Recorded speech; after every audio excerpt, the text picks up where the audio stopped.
if you come here just to become famous or make something big to show off, then you do get lost and you lose because you don't win. The town will just eat you up. You know, Hollywood's the mirage that you come to sort of find your oasis or your paradise. Look around. Hey, can I tell you something? I mean, you got the prostitutes, you got the gangbangers, you got everything. China. Everything you want. You can be yourself. You gotta be somebody you're really not. It only is what you make of it, and a lot of people have sort of been misled.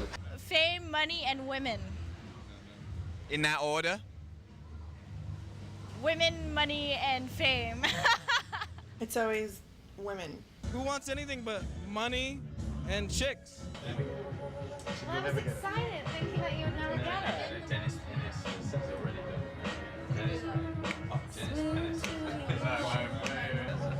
Mystique about it that may not be true to the mystique. Yeah. One of these days someone's going to win. I mean, Robert Altman tried.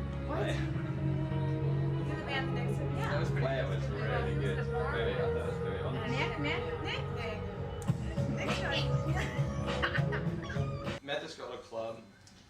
We hooked up like 2 nights later for dinner, and then she wanted to come out and spend every single night with me. For like a week and a half or 2 weeks later, she just shows up on my doorstep at like 2:30 in the morning. I'm in bed. We had a bunch of people over, and they all just left. The first time we were having sex that night, right in the middle of it, she says, "This is the first time I've had sex in 3 years." She's laying there talking to herself, like you said, that kind of thing. She said she'd mumble and talk, and I'd say, "What?" And she'd go, "Oh, nothing." I told him. I'd be like, "What? Nothing." Finally, I beat you to somebody. What are you talking about? All right, homie, peace. Charlie. Yeah. Charlie, you'll meet Charlie. Beautiful, exotic Eurasian goddess. That's you.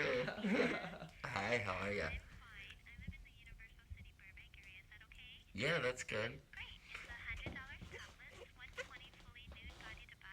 Body to body. So what exactly does that include, body to body? So do you have any friends that we could bring into the party? Well, I don't know. I'm looking for more than one girl. 240. Okay, and is that both fully nude, body to body? Are we talking oils and fruits and fun stuff? That includes rubbing my body on your body. Exactly. How close can our bodies get? Very close. When I was in high school, I was fucking raving all weekend long. But now it's like a bunch of kids. You walk in there. You were a kid when you were in high school. I know. The lack of concern for anything at all. Like, what do you mean by lack of concern for anything at all? Hold on a sec. Hello? Hey. Yeah. Hold on. I gotta go. Stupidity. Stupidity is what it is. She is everything that a woman should be. She's one of the girls that, like, I would consider a really good friend. These are fake. Fake boobs. And how much do those boobs cost you? $6,300. Tonight we're going to a speakeasy, right? Speakeasy, it's at the Villa Carlotta. It's one of the dopest apartment buildings in Hollywood. Place has got like a terrarium inside, all these palm trees in the middle of this apartment building. Wild colonials are throwing it. Killer band. There's gonna be a major party and there's a camera crew and we're making a movie out of it and you should be in the movie. Finishing touch. It's all about accessories. I don't even know if it counts. She quit her job yesterday. But ex-strippers are even better. You know what I mean? Because they're not still doing it, but they know how to do it. My drug of choice was coke, you know? It was that temporary fill, you know, of that empty void. Good high off that first line, and you just are sitting on top of the world. You're like, all right, this is what I'm gonna do. This is what I'm gonna do. And next thing you know, you're like, line them up.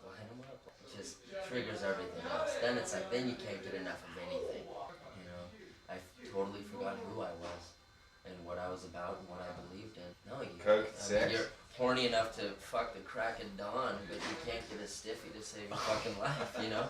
And that's where the GHB comes in, which is really big now too. You know, that's the best sex you've ever had on GHB. Tally-ho, gentlemen. That is full money. I'm ready for you. For my baby, yeah. Oh, what is this? They got a whole little crew doing a little filming. It's part of the outfit. It's part of the outfit, you know? I want to see you guys kiss. Huh? Don't you have a boyfriend? You don't? I don't think there's any take-homers here. It was a party for Woody Harrelson up at the mansion where they got busted for growing all the pot.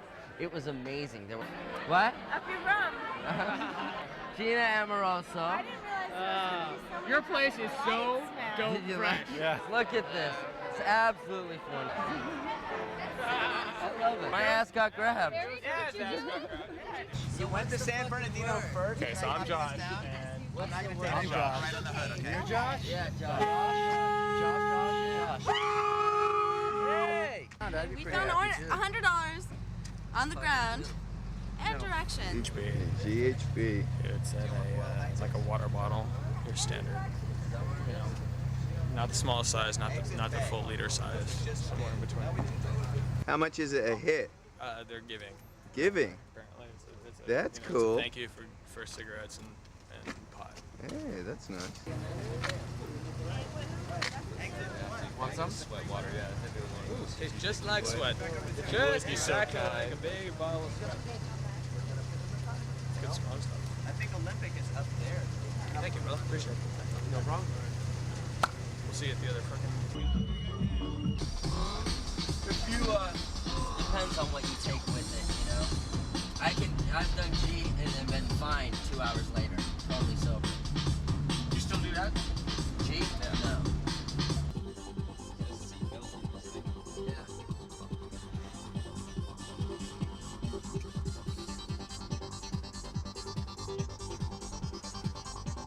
What's he waiting for?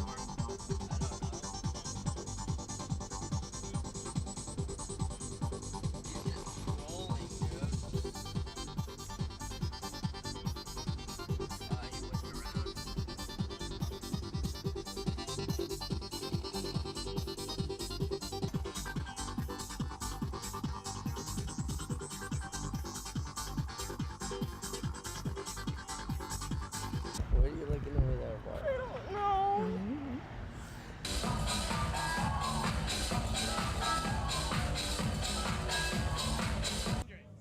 Who is Charlie? Charlie? Charlie's a pimp. I don't have to do any of that shit, like no personal things. Like ask any assistant at like CAA or any producer. Like Scott Rudin, if you work for him, it'd be a fucking nightmare. You know? Just like dealing with people's neuroses to the nth degree in Hollywood. Requirements for a career. One was to have the potential to make a lot of money. One was to work around creative people, and the other one was to not be required to wear a tie. Nothing to do with, you know, market yourself. I'm marketing myself. So I figured that the movie business was the place to be. Create movies that do have a message, you know, that are subconscious educational films. We can really change what's going on today. Touch so many people. Yeah. I mean, you got the guys with the power, and they say, hey, we got Hollywood to program the people. It used to be churches, now it's Hollywood. We got Hollywood, and we got all these little pawns like me who market themselves, and we pay them to say whatever we want. And, you know, guys like John Travolta or Saturday Night Fever, and, you know, you can make them be Bill Clinton. It's good. Some that I don't like, and you're not really supposed to go out and say, you know, this guy sucks, because, like, what if? Look at the lights. Look at the action. When I was growing up, I was kind of silly, and everyone was like, oh, you should be an actor, you should be an actor, you should be an actor. And then my mom got me into these acting classes. And it all just kind of fell into place. I was signed with Gersh, and I got like my first 7 auditions in a row. So when did you first want to be an actor? When I was like probably 10. Damn, Agent 008 right here. Right here, 007, Agent. All I need is a chick now. Every single one of my friends is in the film business. Well, I just like to be a bigger whore on the echelon. I'd like to, you know, get paid more and do whatever they say because, hey, I'm a fucking prostitute. Get in a movie, you know, boom, you're there.